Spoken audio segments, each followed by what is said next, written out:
네, 감사합니다. 오늘 우리에게 주신 하나님의 말씀은 신약성경입니다. 신약성경 디모데 전서 2장 1절부터 7절까지 말씀입니다. 신약성경 디모데 전서 제2장 1절에서 7절까지 말씀. 제가 가지고 있는 성경책으로는 신약에 약 391페이지 정도 있습니다. 그 근처에서 찾으시면 될 것 같습니다. 디모데 전서 제 2장 1절부터 7절까지 말씀. 네. 자, 그러면 우리 다 같이 받들어 읽도록 하겠습니다. 시작.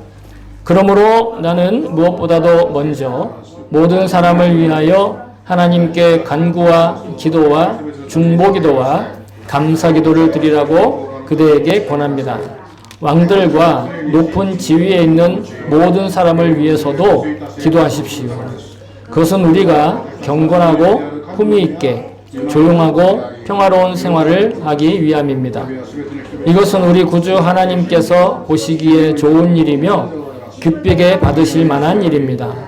하나님께서는 모든 사람이 다 구원을 얻고 진리를 알게 되기를 원하십니다. 하나님은 한 분이시요 하나님과 사람 사이에 중보자도 한 분이시니 곧 사람이신 그리스도 예수이십니다. 그분은 모든 사람을 위해서 자기를 대속물로 내주셨습니다. 하나님께서 꼭 적절한 때에 그 증거를 주셨습니다. 나는 이것을 증언하도록 선포자와 사도로 임명을 받아 믿음과 진리로 이방 사람을 가르치는 교사가 되었습니다. 나는 지금 참말을 하지 거짓말을 하지 않습니다. 아멘. 주의 말씀입니다. 모두 자리에 앉아주시기 바랍니다. 이 시간 설교를 위해서 잠깐 기도하겠습니다. 참 좋으신 하나님 아버지, 오늘 주의 귀한 말씀 들고 또 주님의 귀한 백성들과 함께 이 자리에 섭니다. 비록 우리가 인간의 소리로 듣고 또 인간의 소리로 말하지만 우리 안에 성령님 살아계시고 또 성령님께서 감동하셔서 쓰여진 이 귀한 말씀을 통해 우리에게 친히 하실 말씀이 있는 줄로 믿습니다. 이 시간 그 말씀에 귀 기울일 수 있게 하여 주시옵시고 우리의 마음이 활짝 열려지게 하여 주시옵소서. 각자에게 주시는 귀한 음성이 들려지는 놀라운 그리고 귀하고 아름다운 그런 경험이 오늘 이 자리에 일어나게 하여 주시옵소서. 성령님 친히 역사하여 주시옵소서. 감사드리며 예수님의 이름으로 기도합니다. 아멘. 아멘. 할렐루야. 아멘. 감사합니다. 네, 갈라디아 강의를 하다가 오늘은 추수감사주일이라서 추수감사에 관련되어 있는 말씀을 함께 나누게 되었습니다. 매년 이때면 항상 우리가 추수감사주일을 지키죠. 10월 마지막 주일입니다. 교회에 따라서는 11월 셋째 주에 대체로 많이 지키는데, 원래 추수감사주일의 성경적인 근거는 구약 성경에 있는 이스라엘 백성들이 지켜야 될 칠칠절이라든가 수장절이라든가 이런 절기에서 왔습니다. 그러니까 곡물을 거두고 그 곡물을 거둔 것에 대해서 감사드리는 절기죠. 근데 오늘날과 같은 이런 기독교적인 그 추수감사주일이 시작된 것은 사실은 여러분도 아시다시피 15세기, 16세기 영국에서 자기의 어떤 믿음의 그러니까 믿음의 양심 고백이라고 할 수 있겠죠. 기독교에 대한 믿음의 양심 고백으로 또 다른 교파를 믿고자 하는 자들이 청교도들이라고 하는 사람들이 미국으로 이주를 했어요. 근데 그 미국으로 이주했을 때 아무것도 가지고 오지 않았다가 인디언들의 도움으로 옥수수와 감자 등을 이제 그 다음에 수확을 하게 되죠. 그래서 그것을 하나님께 감사하면서 예배하면서 시작한 게 오늘날 우리가 생각하고 있는 추수감사주일에 이게 뭐라 그럴까요? 이 원형이 됐다라고 이렇게 볼 수 있습니다. 그래서 추수감사주일의 어떤 외적인 형태는 그 청교도들이 이 아메리카 대륙에 처음 정착해서 드리는 것을 따르고 있지만 영적인 흐름으로는 이미 구약의 이스라엘에게 하나님이 명령하신 수확에 대한 감사. 그래서 한 해 동안의 그 농사와 그 수확의 기쁨을 누리게 해주신 그 창조주 하나님께 대한 감사의 고백, 이게 이제 추수감사의 시작이다. 예배하는 날이다. 이렇게 보시면 됩니다. 근데 요즘에는 여러분 다 농사 짓죠, 지금? 100% 농사 짓죠? 예. 웃으시라고 하는 말이에요. 이걸 실제로, 난 아닌데? 목사님 왜 저렇게 얘기하지? 농사를 취미로 하는 사람은 있어도 농사를 업으로 하는 사람들의 비율은 굉장히 낮아요. 그죠? 한 10%도 안 될 거라 이렇게 생각을 하는데, 그럼에도 불구하고 우리가 매해 이렇게, 열매 맺는 과일, 그리고 곡식, 채소, 이런 것들을 구매를 해가지고 봉헌하고 강단도 꾸미고, 이렇게 굳이 이렇게 추수감사 주일로 지키는 그런 이유는 기독교적인 전통, 그죠? 기독교 교회의 어떤 전통을 지키고자 하는데 그 1차적인 목적이 있다. 그러니까 기독교의 교회가 역사상으로 지켜왔던 여러 가지 이 전통들이 있잖아요. 그죠? 그런 성경적이기도 하고, 그리고 교회 역사 안에서 경험적으로.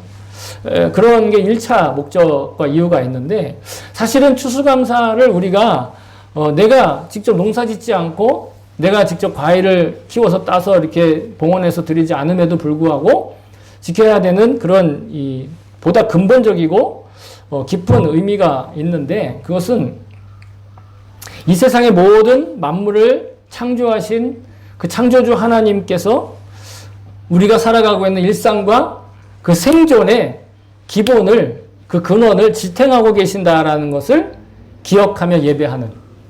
물론 이제 매주 예배가 사실은 그 창조주 하나님께 대한 감사고, 그리고 내가 생존하고 생활하고 존재하고 있다라는 것에 대한 가장 기본적인 감사로 나오는 게, 예배 드리는 게 그 우리 예배의 근본이죠. 그런데 무엇보다도 한 해의 한 주간을 구별해서 특별히 그런 추수된 물건들, 그다음에 수확된 이런 어떤 먹을 것들을 봉헌하고 기념하면서 눈에 보이게 이렇게 봉헌하면서 그렇게 예배를 드리는 일이 있는데, 앞서도 말씀드렸지만 이거 다 우리가 키운 건 아니잖아요. 그죠? 여기서 자기가 키운 거 가져오신 분이 아직 없죠? 앞으로 생길 줄로 믿습니다. 그죠? 그럴 수 있어요. 자기가, 왜냐하면 취미 활동으로 자기가 이렇게 키웠는데 마침 추수감사 주일 때까지 이게 저장되어서 이거 같이 이렇게, 감사의 제목으로 이렇게 드릴 수 있다. 얼마나 좋은 일입니까? 그런 분들이 생겼으면 좋겠습니다. 저도, 할 수 있으면 그런 걸 좀 노리느라고 여러 가지 씨앗을 심어 왔는데, 아직은 좀 때가 아닌가. 시간이 좀 필요합니다. 예. 블루베리는 땄는데 이게 다 끝나요. 8월, 9월 달에 다 끝나기 때문에, 추수감사 때까지 기다릴 수 없어요. 냉동했다 가져와야 되는데. 어쨌든, 중요한 건 우리가 직접 이곳에 저거 내가 이렇게 드렸어. 그러면 얼마나 또 감동 있겠어요. 저희 시골에서는 그렇게 했단 말이에요. 근데 그렇지 않음에도 불구하고 우리가 한 달 동안 여러분 특별헌금 했잖아요. 특별헌금 해가지고 1계좌씩, 2계좌씩, 10계좌씩 이렇게 모아서 이거를 일단 마트에서 사가지고 구입해서 봉헌했단 말입니다. 우리가 직접 수확하거나 이거를 키우진 않았지만 이 모습을 보면서 우리는 무엇을 기억해야 되느냐? 여러분, 지금 기후 위기다, 자연 생태 위기다 하지만 그럼에도 불구하고 여전히 농산물은 재배가 되고 시절과 때를 따라서 과일들은 열매를 맺고 익어간단 말입니다. 그 근본에는 무엇이 있느냐? 바로 하나님의 창조의 역사가 있다라는 거예요. 네. 그러니까 먹을 걸 보면서 저게 얼마나 맛있겠다, 저게 얼마나 영양가가 있다, 저걸로 만들면 뭐가 더 맛있겠다, 이걸 생각하는 것이 아니라 저 과일이, 저 곡식이, 저 산물이, 저 식물이 하나님께서 적절하게 비도 내리시고 태양도 비춰주시고 알맞은 계절을 허락하셨기 때문에 그것이 자라나고 열매 맺고 결국은 우리의 손으로 이곳에 이렇게 봉헌될 수 있었다 라는 것을 보자라는 거예요. 하나님께서 친히 모든 생명체들을 태초부터 지금까지, 바로 지금 이 순간까지 우리를 포함해서, 우리는 물론 동물은 아니지만 그런 생명체, 하나님께서 만드신 피조물이잖아요.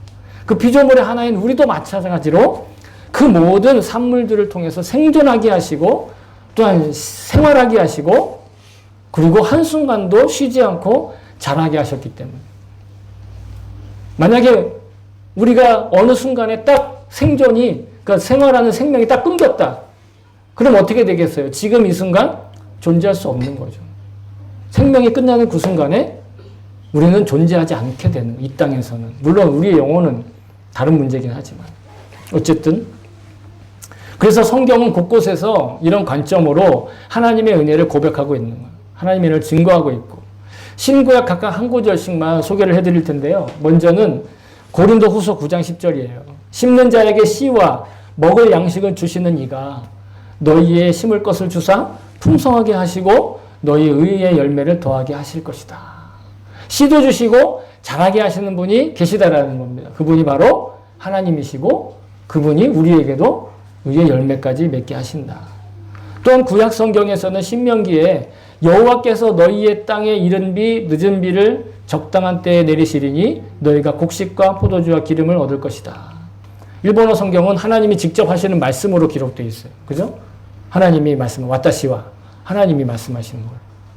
하나님이 우리에게 이른 비, 늦은 비. 우리나라, 그러니까 일본이나 한국에서는 이른 비, 늦은 비 개념이 없지만 그 이스라엘 거기서는 제때 비가 내리지 않으면 농작물을 생산할 수가 없어요. 뭐 한국이나 일본도 마찬가지겠죠. 그렇게 해서 저장고가 채워지고 수확물이 거두어지는 그렇습니다. 하나님 창조주 하나님을 믿는 우리 그리스도인들은 그래서 밥상머리에 앉았을 때도 식탁에 대할 때도 혹은 요리를 할 때도 자세가 달라야 된다. 저는 그렇게 믿어요. 왜냐? 이렇게 기도해야 된다고 생각합니다. 그래서 저는 늘 식사 기도할 때마다 이렇게 먼저 기도합니다. 주님, 이 밥상 위에 오르는 이 모든 음식이 이 자리에 오기까지 수고한 모든 직간접적으로 수고한 모든 손길들을 축복합니다. 저는 항상 그렇게 기도해요. 그리고 식사를 해요. 왜? 내가 직접 키우지 않고 내가 직접 물론 사긴 했지만 이 음식들이 이 자리에 오기까지 직접적으로 간접적으로 그 수고를 한 그 영혼들도 실은 하나님께서 키우시고 입히시고 생존하게 하신 생활하게 하신 그 누군가라는 거예요. 그들이 농사를 시작할 때 우상한테 예배를 드렸든 그들이 고기 잡으러 나갈 때 대규모로 항구에서 풍어제를 했든 말든 그게 중요한 게 아니에요. 만약에 그런 걸로 따지면 있잖아요. 우리는 여기서 아무것도 못 먹어요. 그죠? 다 우상 숭배하는 사람들의 손으로 만들어진 건데 그게 아니라 우상 숭배와 상관없이 하나님께서 그 모든 생명체들을 키우실 뿐만 아니라 그걸 거두고 관리하고 유통하고 판매하고 또 요리해서 그 식탁에 올리는 그 모든 손길들, 그 모든 존재에 축복하는 것이 바로 우리의 식사 시간이다. 그냥 삼시세끼 내 건강을 위해서 살아남기 위해서 먹는 그런 정도는 누구나 다 그렇게 해요. 그마저도 못하는 분들도 계시지만 우리는 한참은 더 앞서 있다라는 거죠. 식사가 단순한 먹는 마시는 시간일 뿐만 아니라 하나님이 하시는 일을 직간접적으로 동참하고 그 하나님의 지배 아래에 있는 이들을 축복하는 시간이다. 그러니 하나님 창조주 하나님이 아니시면 여러분 우리가 이렇게 힘을 합해서 드려진 이 모든 봉헌물들은 물론이거니와 우리가 매 끼니 마주하는 음식들 그걸 우리가 우리 앞에 대면할 수 없는 거예요. 물론 공장에서 만들어진 것도 있죠. 근데 여러분 그 공장에서 만들어진 주 원료와 재료들을 생각해 보세요. 공장에서 만들어서 우리가 먹는 것들 소위 말해서 공산품과 제품이라는 것들도 다 원래는 땅에서 키워내고 밭에서 자라고 그리고 흙을 통해서 열매 맺는 것들 그런 것들을 이용해서 만드는 겁니다. 근본은 다 하나님이 키우시는 생명체 안에서 왔다라는 거죠. 따라서 우리의 생존과 우리의 생활과 그 생명을 유지하는 데 필요한 모든 먹을거리와 또 입에 들어가는 것은 기본적으로 창조주 하나님의 놀라우신 역사하심이라는 걸 특별히 매일 식사 시간에 기억하면 좋겠지만 오늘 말씀을 통해 추수감사주일 말씀을 통해서 여러분 기억하실 수 있도록 저에게 감동을 주셔서 함께 나누게 하신 줄로 믿습니다. 그리고 또 우리가 추수감사주일 예배를 드릴 때 이런 육신적인 것만 기억할 것이 아니라 더 본질적인, 좀 더 깊이 들어가야 될 것은 우리의 믿음과 우리가 감사를 고백하는 것의 상관관계에 대한 것이에요. 그러니까 우리의 믿음과 우리의 입에서 나오는 감사는 밀접한 관계를 맺고 있어요. 아주 상호작용을 하고 있어요. 우리 육신적인 생활과 생활만 추수감사의 주제가 아니라 우리의 영적인, 우리가 인생을 살면서도 영생을 산다고 하잖아요. 그죠? 제가 늘 말씀드리는 거예요. 우리 인생을 사는데 영생을 산다 말씀드려요. 근데 인생을 사는데 영생을 살게 된 그 이유는 바로 우리가 구원받았기 때문 아닙니까? 물론 우리가 회개하고 또 죄사함을 받고 거듭나 있기 때문에 인생을 살지만 영생을 사는데, 그런데 우리가 그 영생을 얻기 위해 구원받은 자로서 살기 위해서 어떤 일이 일어나는가?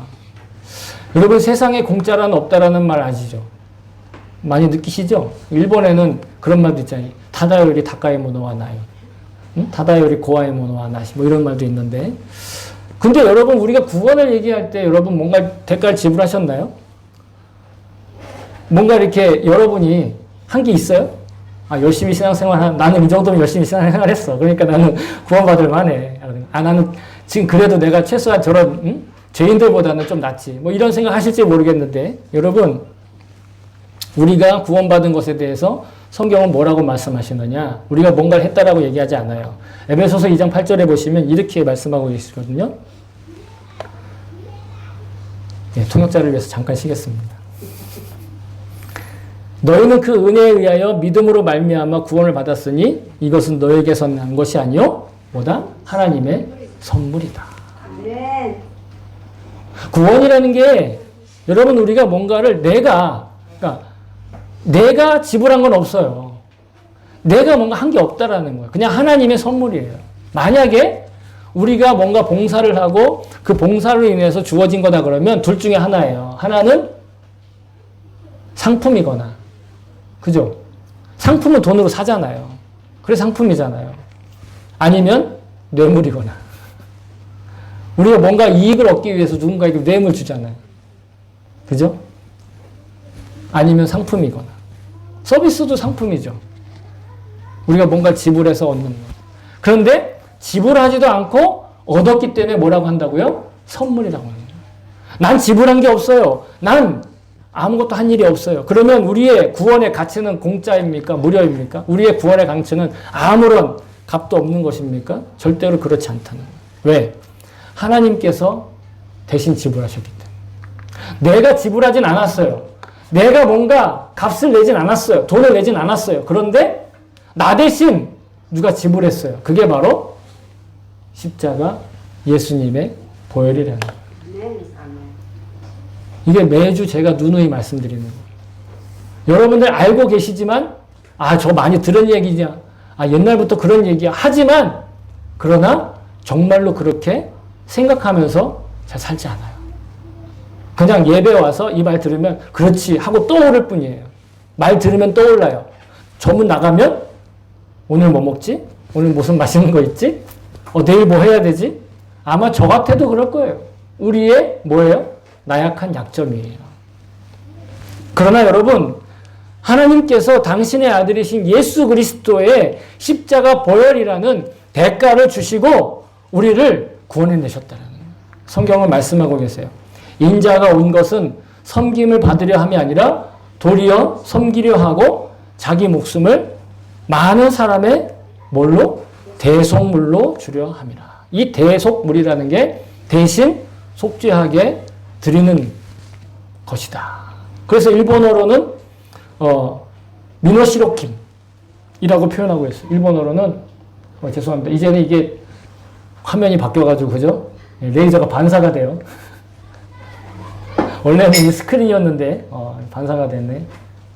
네, 저도 처음 본, 죄송합니다. 어쨌든 미노시로킴 보이시죠? 대신 값을 치른 거라는 거예요. 나 대신에. 그러니까 사실은 우리가 잘 체감되지 않는 거예요. 왜? 내가 뭔가 했고, 내가 뭔가 한 어떤 그런 대가로, 아니면은 그런 어떤 리플렉션으로, 아니면 그런 어떤 반응으로 뭔가, 그래서 내가 그것에 대해서 증거가, 내 몸 안에 뭐 증거가 있든지 간에, 뭐 생각에 증거가 있으면, 그러면 잘 믿어지겠는데, 이해가 되겠는데, 이해가 잘 안 되는 거죠. 실감나게 체감하지 못하는 거예요. 에베소서 1장 7절은 이렇게 말씀하고 계십니다. 우리는 그리스도 안에서 그의 은혜의 풍성함을 따라 그의 피로 말미암아 속량 곧 죄사함을 받았느니라. 그러니까 여러분, 우리가 구원받았다, 혹은 내가 복음을 믿는다, 혹은 내가 그리스도인이다라고 생각하실 때는 내가 이것을, 이 종교를 어떻게 얼마나 잘 믿는가, 어떻게 열심히 믿었는가, 우리가 몇 대째 집안인가, 이걸 생각하라는 게 아니에요. 그거 상관없어요. 그냥 그 역사가 오래됐을 뿐인 거고, 내가 그것을 알고, 혹은 내가 전도를 받고, 이렇게 살아가는 것 뿐이지, 실제로 우리가 구원받았고, 그리스도인이고, 내가 얼마나 큰 은혜를 받았는지에 대한 기준은 뭐냐면, 내 눈에 보이는 어떤 행위가 아니라, 하나님께서 무엇을 했느냐예요. 예수님이 어떤 일을 하셨느냐.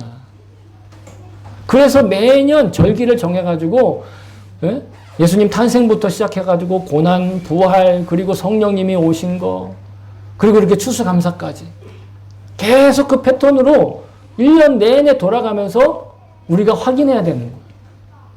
이 계절에는 이 말씀을 기억해야 되고, 이 계절에는 저 말씀을 기억해야 하고, 그래야 우리의 뭐를 잊어버리지 않는 거예요. 우리가 어떤 존재인지를 잃어버리지 않는 거예요. 속량받은. 우리가 우리의 구원을 위해서 정말 하나님 나라의 시민이 되기 위해서 한 일이 아무것도 없다라는 걸 기억해야 돼. 내가 지금 이렇게 열심히 일하고, 나 이 정도면은 열심히 했지. 이 정도면은 기도도 많이 하고, 이 정도면은 괜찮은 사람이고, 이거는 우리의 구원받는 이유가 안 된다라는 거예요. 구원받고 나서 우리가 어떻게 반응했는지는 그것을 이야기할 수 있겠죠. 내가 구원받은 사람으로서 인생을 살지만 영생을 사는 사람으로서 어떻게 반응했다라고는 말할 수 있겠죠. 스스로에게. 그래서 어떤 사람은 역설적이게도 우리가 구원받기 위해 한 일이라고는 죄의 본성을 따라 죄 지은 일밖에 없다라고 얘기할 수 있다라는 거예요. 심하게 말하면, 극단적으로 얘기하면. 우리의 구원은 우리가 상상도 할 수 없는 어마어마한 가치의 그 선물이라는 거. 여러분, 우리가 꼭 기억해야 될 줄로 믿습니다. 특별히 추수감사주일에. 그렇다면 우리가 이렇게 일방적으로 하나님이 부어주신 은혜, 선물, 이것에 대해서 우리가 어떻게 반응을 해야 될까요?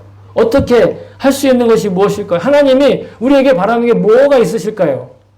값을 매길 수 없을 정도의 막대한 헌금을 하면 될까요? 내 목숨을 다 드려가지고 내 목숨까지 다 드리면 그러면 만족하실까요? 그래서 어떤 이들은 정말로 그렇게 해요. 그죠? 자기의 전 재산을 팔아서 어떻게 해요? 하나님 나라와 하나님의 일을 위해서 쓰는데 헌신하는 사람들이 있어요. 자기는 정말 빈궁하게 살면서 또 심지어는 순교하기까지 하나님 나라와 그 뜻을 전하기 위해서 애쓰는 사람도 있죠. 그러나 하나님께서 그런 것들을 정말로 우리에게 원하시는 것은 보다 근본적인 거예요. 그건 그냥 결과에 불과해요. 자기의 재산을 다 팔아서 하나님 나라와 하나님의 뜻을 위해, 교회 확장을 위해, 복음의 확장을 위해서 쓰고 하는 것, 자기 목숨까지도 바치고 순교하는 자리까지 나아가는 것, 이건 결과일 뿐이에요. 하나님이 진짜 우리에게 원하시는 건 그런 겉모습, 그걸 원하시는 게 아니라 보다 근본적인 걸 원하신다라는 거예요. 그게 바로 감사함으로 드리는 찬양과 예배인 거예요. 너무 간단해서 여러분 놀랍지도 않죠? 그냥 우리가 하나님 감사합니다. 눈 떴을 때 하나님 오늘 하루 주셔서 감사합니다. 거울 딱 보면서 하나님 형상 정말 아름답네요. 하나 싹 웃으면서 예? 맨날 이렇게 뭐 주름이 막 이렇게 하고 막 이렇게 붓고 뭐 그게 보이는 게 아니라 하나님 형상 너무 아름다워. 그리고 감사하고 밥 먹을 때 아까 말했던 것도 감사하고 걸을 수 있어서 감사하고 걷지 못해서 감사하고 차를 탈 수 있어서 감사하고 차 못 타서 감사하고 여러분 우스운 것 같지만 유치한 것 같지만 사소한 것 같지만 하나님이 원하시는 게 그런 거라는 거예요. 그리고 그 감사한 것들을 모아서 언제? 주일날 모여서 찬양하면서 말씀 들으면서 기도하면서 그걸 그냥 표현하는 거예요. 고백하는 거. 그러니까 여러분 예배는요. 그 첫 시간부터 마지막 시간까지가 나의 감사의 고백입니다. 특별히 이 추수감사절은 지키면서 그 눈에 보이는 거 있잖아요. 눈에 보이는 이 산물들. 그런 것들을 봉헌해 놓고 그러면서 내 마음을 붙드는 거죠. 모든 것들을 감사하는 거. 그러나 실제로는 우리가 이렇게 봉헌물들을 드리면서 감사하지만 은혜로 선물해 주신 그 구원의 삶에 대해서 찬양과 감사로 예배하는 거. 그러니까 여러분 예배하러 나온다는 건 목사 설교 듣기 위해 나오는 게 아니에요. 뭔가 새로운 걸 알기 위해 나오는 게 아니에요. 이 자리에서 자기가 능동적으로 자기가 주인공으로 제가 주인공이 아니라 여러분 이렇게 우리가 이렇게 앉아있는 형태로 보면 제가 주인공 같잖아요. 그죠? 그런데 각자가 주인공이라는 거예요. 있는 자리에서 찬양하고 감사하고 기도하고 대표로 누가 기도하면 그 기도가 자기 고백이 되는 거예요. 그 증거로서 기도가 끝나면서 뭘 같이 고백해요? 주의 기도로 그래서 우리가 같이 입으로 고백하는 거예요.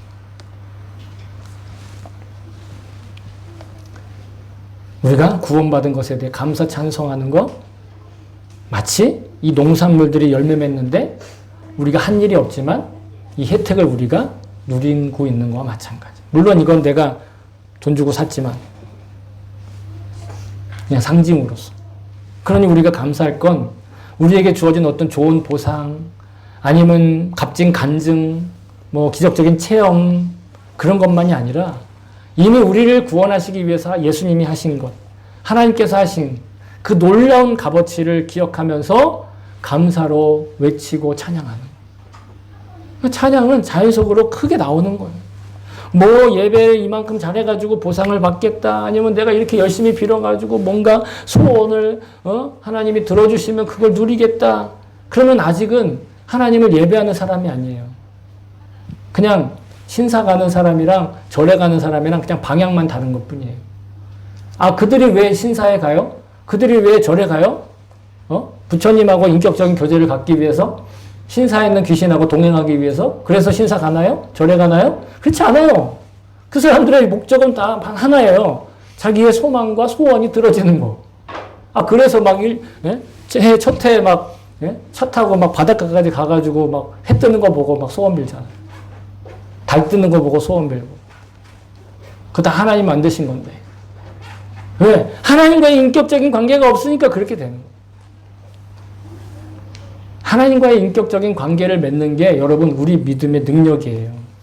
어떤 종교적인 퍼포먼스를 막 구경하고 막 감동 막 안에 그냥 좀 찡한 거 그걸 느끼기 위해 아니면 뭐 기독교적인 그런 성경적인 관점에서 이런 것들을 하는 무슨 하나의 종교적인 강연 한 편 듣는 거 이런 걸로 예배가 아니라는 거죠. 겉으로 볼 때는 그렇게 보일 수도 있겠어요. 믿음이 없으면 하나님과의 관계가 없으면 그렇게 느껴지고 그렇게 보여지고 그렇게 예배를 취급할 수밖에 없다라는 걸 저도 인정해요. 그러나 그건 예배가 아니라는 거. 그냥 그 자리에 와 앉아 있는 거. 얼마나 괴로워요. 하나님과의 인격적인 관계가 없이 예배 자리에 앉아 있는 건요. 너무 괴로운 일인 거예요. 그러나 하나님과의 인격적인 관계가 형성되어 있는 사람이 예배를 드리고 예배의 자리에 오고 예배의 자리에 지킨다라는 건 이건 너무도 귀하고 복되고 값진 일이고 기쁜 일이라는 거예요. 오늘 찬양에서 제가 그랬잖아요. 주님의 기쁨이 우리에게 임한다고. 여러분들의 기쁨이 아니에요. 여러분들이 이렇게 기뻐해야 합니다. 여러분 기뻐하십시오. 이게 아니, 그건 콘서트에서 그렇게 할 수 있죠. 그렇잖아요. 콘서트에서는 그렇게 하잖아요. 막 가수하고 앞에 인도자하고 막 소리를 막 같이 합하면서 막 이렇게 하고 이렇게 하잖아요. 그건 누구의 기쁨이에요? 자기의 기쁨을 위해서 그래요. 그래서 그 콘서트에 가수를 좋아하는 사람만 가요. 그거 안 좋아하는 사람 안 가잖아요. 예배는 좋아하고 안 좋아하고를 떠나서 하나님과의 인격적인 관계를 맺으면 하나님이 그 기쁨을 채우신다. 그래서 예배에 나오는 거예요. 여러분 예배다운 예배, 성령님의 임재가 느껴진 예배를 드리고 싶으십니까? 그러면 어떤 분위기가 아니에요. 하나님과의 인격적인 관계. 나를 구원하시기 위해서 이 십자가에서 보혈의 피를 흘려서 나 대신 그 나의 죄를 모두 해결하신 그 예수님의 그 부활과 복음에 감사하는 그 고백으로 나올 수 있다면 그게 바로 성령이 임재하는 예배예요. 성령이 임재하는 예배라고 해서 막 사람들이 확 일것만 성령의 임재가 아니에요. 그런 거 없어도 그냥 예배 가운데 주님의 부활과 십자가의 보혈과 영생이 내 마음 안에 밀려들고 스며드는 것, 그것이 성령이 임재하는 예배인 줄로 믿습니다. 여러분 그런 맥락에서 오늘 본문을 잠깐 살펴보고자 하는데 이게 본론이 아니었어요. 이게 지금 본론입니다. 성도가 구해야 될 것들에 대해서 얘기를 하고 있어요. 그러면 우리가 무엇을 구해야 할 것인가? 오늘 본문은 바울이 쓴 편지예요. 누구에게? 디모데에게. 그래서 바울이 디모데에게 쓴 편지가 2개가 뭐 되게 많겠죠. 근데 그 중에 2개가 성경에 있는데 첫 번째를 디모데 전서, 두 번째를 디모데 후서라고 얘기해요. 오늘 디모데 전서 2장에 보면 이렇게 얘기하죠. 모든 사람을 위해서 하나님께 간구와 기도와 중보 기도와 감사 기도를 해라. 디모데는 바울이 2차 전도 여행을 떠났을 때 루스드라라고 하는 이방 지역에서 만난 민족적으로, 문화적으로, 종교적으로 경계선에 서 있던 디모데라고 하는 제자에게 보내는 편지예요. 제가 왜 경계에 서 있다라고 얘기하냐면 디모데는요, 아버지가 그리스 사람, 그러니까 즉 이방인이고 어머니가 유대인이었어요. 그리고 그의 종교적인 배경도 아버지의 종교와 어머니의 종교가 경계에 있는 곳에 있었어요. 그리고 문화적으로도 그는 이방인과 유대인들 공동체 사이에는 경계에 있었어요.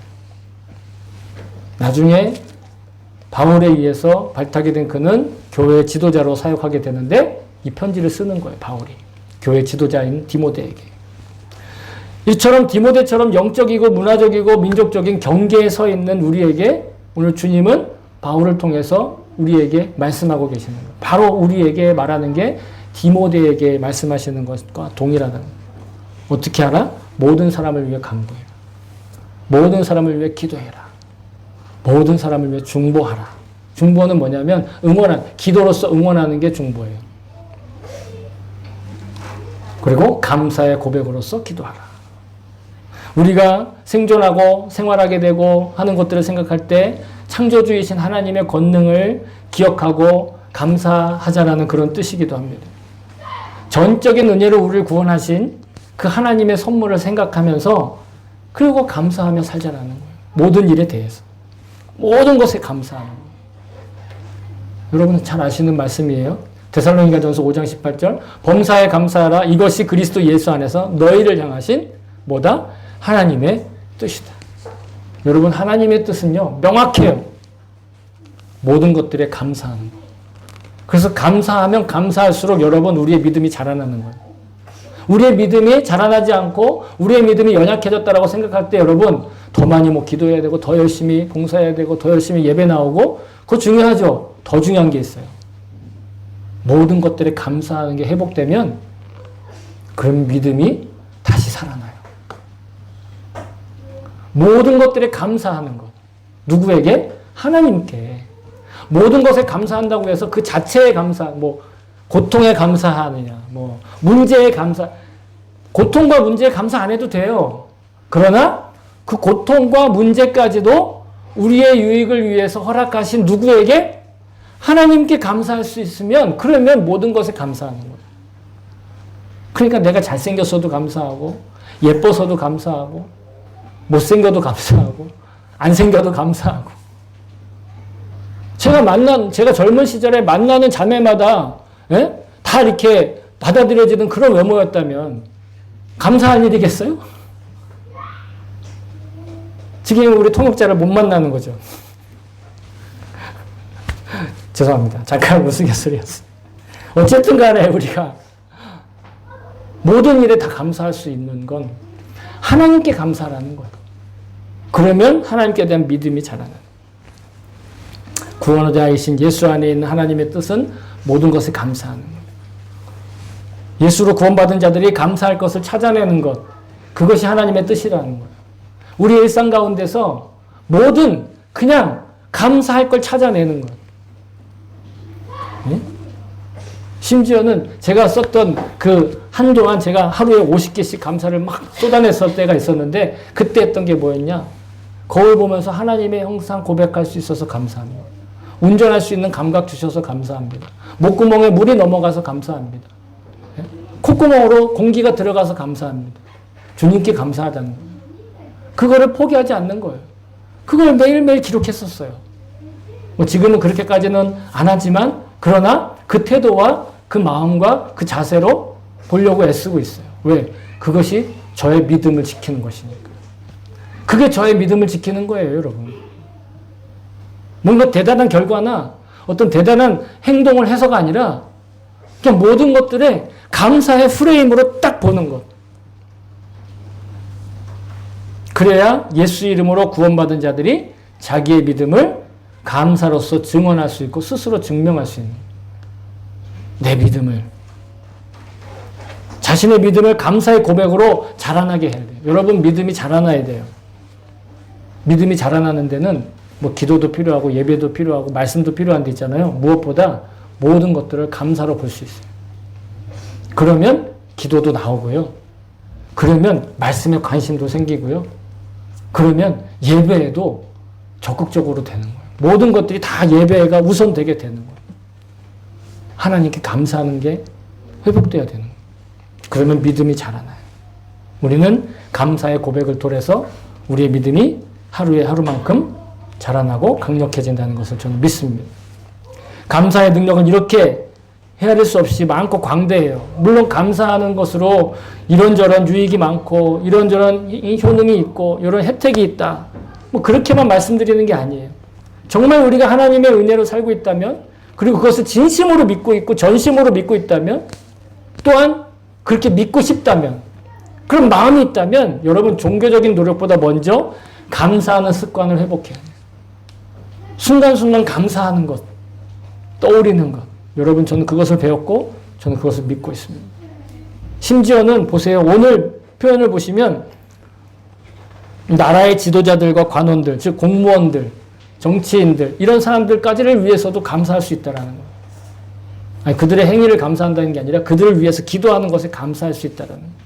그렇게 하는 게 우리가 경건하고 품위 있고 조용하고 평화로운 생활을 할 수 있는 내가 어떤 입장에 그 편들어서 그걸 후원하고 그걸 주장해야 한다는 말씀이 아니라 어떠한 누구에게라도 감사하는 기도로 기도하고 응원하고 후원할 수 있다는 거예요. 만약 세속적인 의미로 감사하는 삶의 효용성과 효율성, 효과 이런 것들만 찾는다면요. 여러분 우리는 너무도 감사할 게 없는 시대를 살고 있잖아요. 날로 기후 위기가 되고 막 전쟁 소식이 막 여기저기서 뻥뻥 터지고 막 전쟁 소식만 터지나요? 우리 주변에서 막 상상도 못할 일이 막 얘기해요.